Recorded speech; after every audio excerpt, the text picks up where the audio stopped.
After the Republic of Indonesia gained independence in 1945, much of the land that was previously controlled by Dutch colonizers began to be utilized by Indonesians. Perum Perhutani, a state-owned forest enterprise, claimed ownership over 400 hectares of land in Tanjung Karang in 1972. The claim fueled conflict. As a result, the residents were no longer able to work freely on their lands. Indonesia underwent a huge change when the New Order regime was replaced by the reform period. Post-reform, residents tried to reclaim their land back from Perum Perhutani. Waktu itu kalau gak lupa, bulan puasa tahun 2000 bondong-bondong ke DPRD Kabupaten Tasikmalaya memohon tanah ini jangan diperpanjang HPH-nya dan rakyat membutuhkan. As a tool in the struggle of reclaim their land rights, the community formed the Pasundan Peasants Union or SPP in 2000.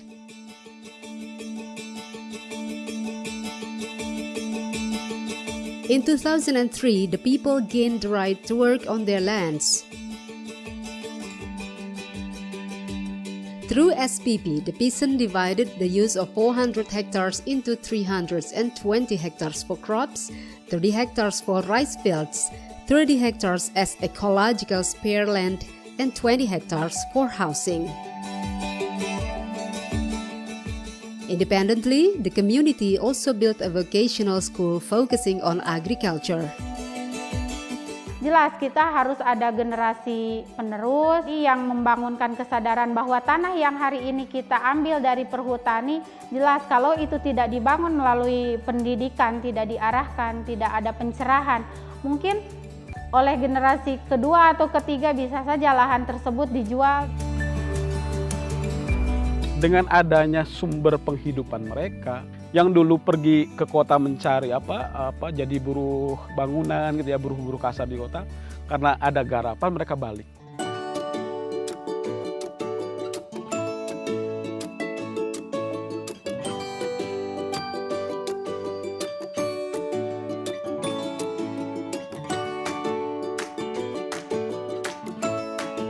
Pari Island is one of 108 islands located 45 kilometers off Jakarta's north coast. These islands are known as the Seribu Islands. Since 1990, Pari Islands residents have relied economically on seaweed cultivation. This export-quality seaweed was grown in the water around Tengah Island, with an average of 20 tons exported to Japan every year.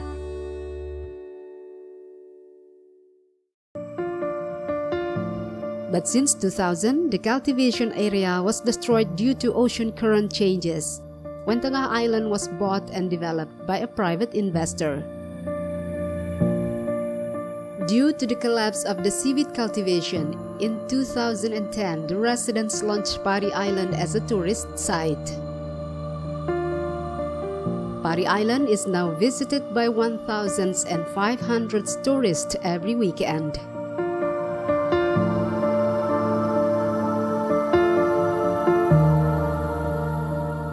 Unfortunately, in 2014, a company called PT Bumi Pari Asri claimed 90% ownership of Pari Island. They wanted to build a resort. The residents have had to deal with conflict ever since.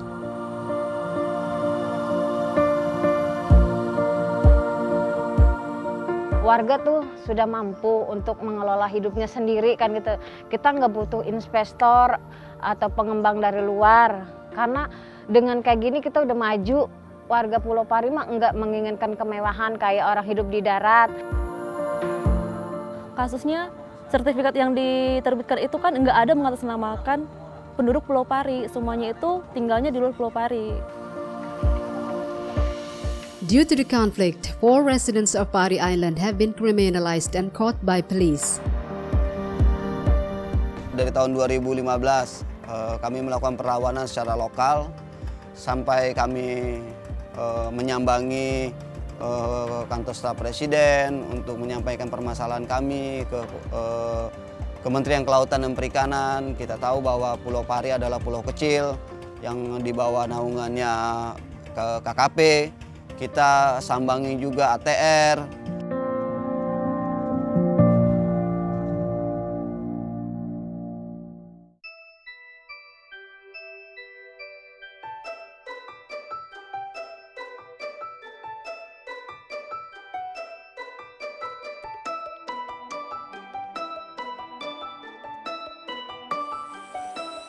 In 1924, Mount Halimun area was defined as nature reserve.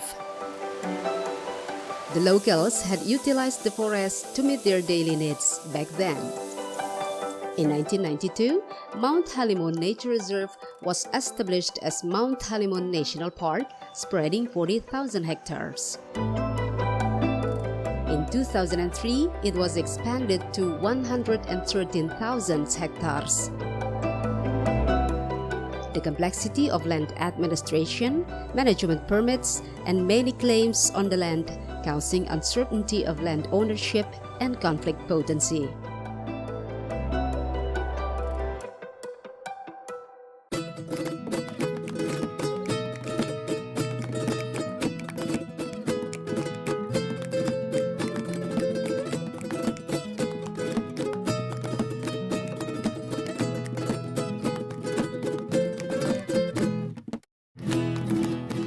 Administratively, the indigenous community of Kasepuhan Karang live in Jagakarsa village, Muncang District, Lebak Regency, Banten.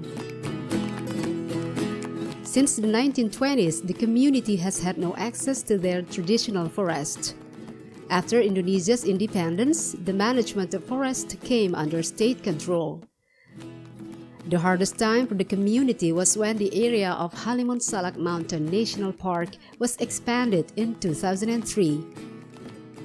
The new national park included Kasepuhan land, causing people to lose access to the forest. Residents who continued to work on their land had to deal with park rangers and face the threat of jail. In 2016, the government, through the Ministry of Environment and Forestry, announced the 462 hectares would be considered as the traditional forest of Kasepuhan Karang. Lahan yang menurut kami adalah ada 3 kategori. Yang pertama kritis, semi kritis, dan potensi kritis. Nah, dari 3 kategori lahan itu maka kami menyimpulkan bahwa dalam waktu ke depan, dalam waktu 5 tahun ke depan ini perlu dilakukan penanaman, dan telah kami musyawarah dihitung-hitung sekitar 27.000 pohon yang harus ditanam. Dan dari tahun 2016 kemarin sampai sekarang ini, alhamdulillah udah sampai 4.500-an pohon yang kami sudah tanam. The people of Kasepuhan Karang are now fully in charge of their livelihoods. Youth groups have also begun developing ecotourism initiatives. One of the programs is Pesona Maranti. Yang ingin saya tawarkan ini kepada pengunjung ini sebenarnya bukan sekedar jadi ikon wisata, tapi di sini itu ada beberapa hal yang penting buat budaya dan sejarah, karena tidak semudah yang dibayangkan untuk menjadi seperti ini.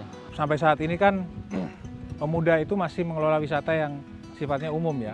Tapi memang kedepannya akan dibawa ke arah yang lebih spesifik, misalnya wisata minat khusus seperti trekking, kemudian ada objek lain yang belum dieksplor, misalnya air terjun.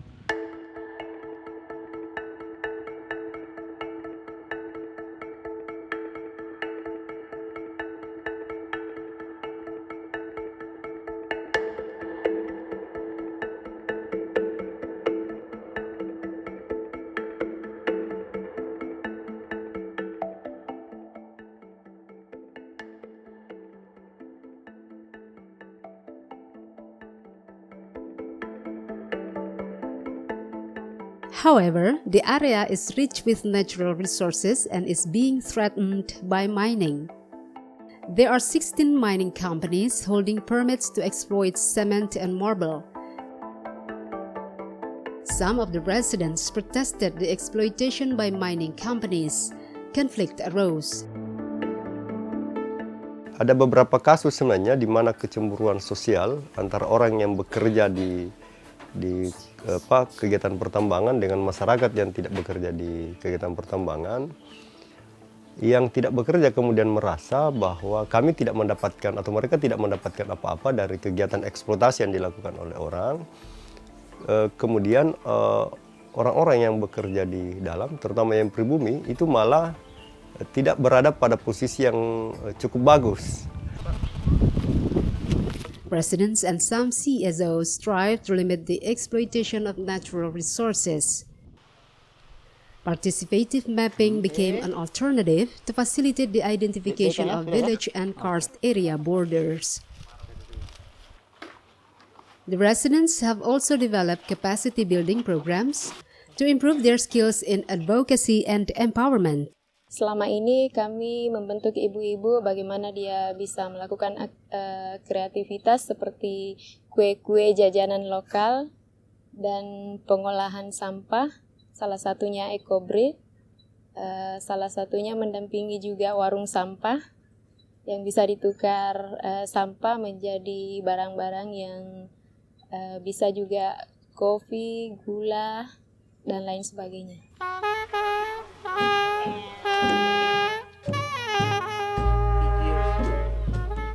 It's really interesting to come here and visit this area, this beautiful part of the country, and to see it firsthand, and then to be able to sit and talk with the communities and talk about how they themselves are working to protect this beauty.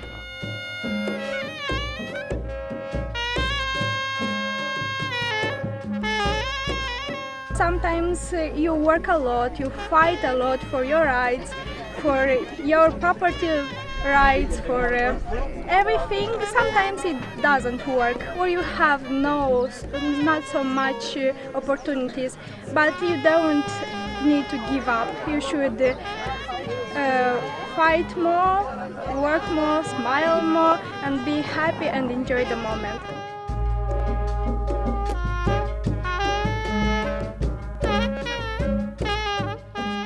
Where the investors come and evict these people and give them just very little money. So it is very problematic, and we really would urge the government to think about these people and consider them, maybe not prioritize the company but prioritize the communities in Pale Island so that they can get a living and they can be well on this island.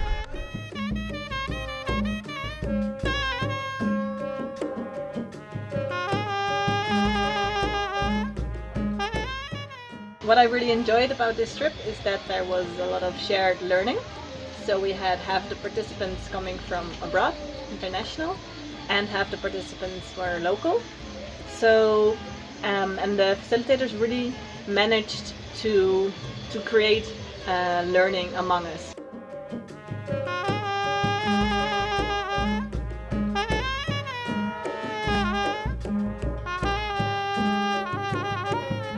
I have learned so many things from this trip, especially the spirit of the youth here for their community. When I have learned that they are the first to initiate the ecotourism in this community.